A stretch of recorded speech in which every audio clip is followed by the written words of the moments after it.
right now I'm going to just read a quote from Edward Mendell House and what he had to say in a private meeting with Woodrow Wilson, president between 1913 and 1921, from the private papers of Woodrow Wilson. Quote, "Very soon, every American will be required to register their biological property in a national system designed to keep track of the people, and that will operate under the ancient system of pledging.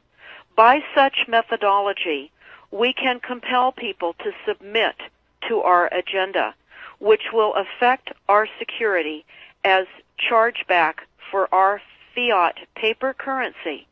Every American will be forced to register or suffer not being able to work and earn a living.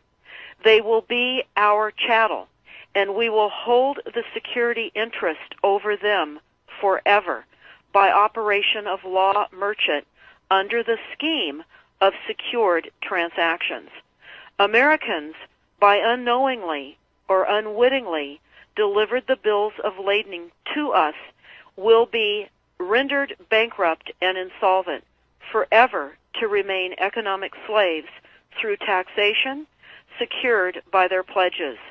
They will be stripped of their rights and given commercial value, designated to keep us a profit that will be none the wiser.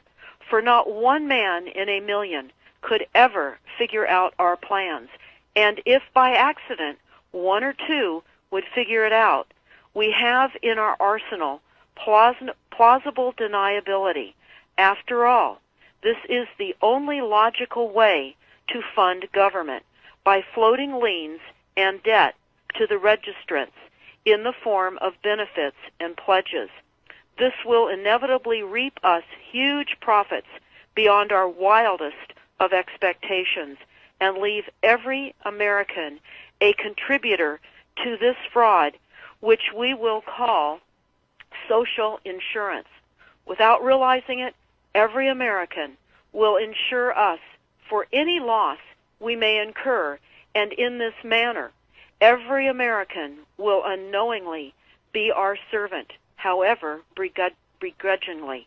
The people will become helpless, without any hope for their redemption, and we will employ the high office of the President as our dummy corporation to foment this plot against America.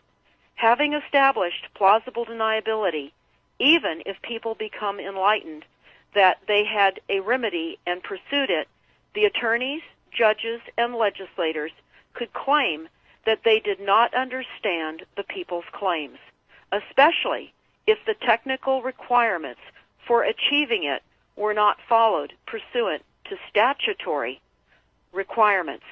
Requiring the public schools to teach civics, government, and history classes out of federally approved, politically correct textbooks written by the publishing houses owned by the owners of the Federal Reserve would assure that the people would not discover the remedy for a long time, if ever.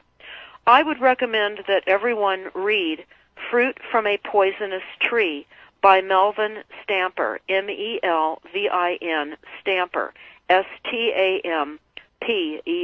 That is Fruit from a Poisonous Tree. This is out of Chapter 2 of Fruit from a Poisonous Tree.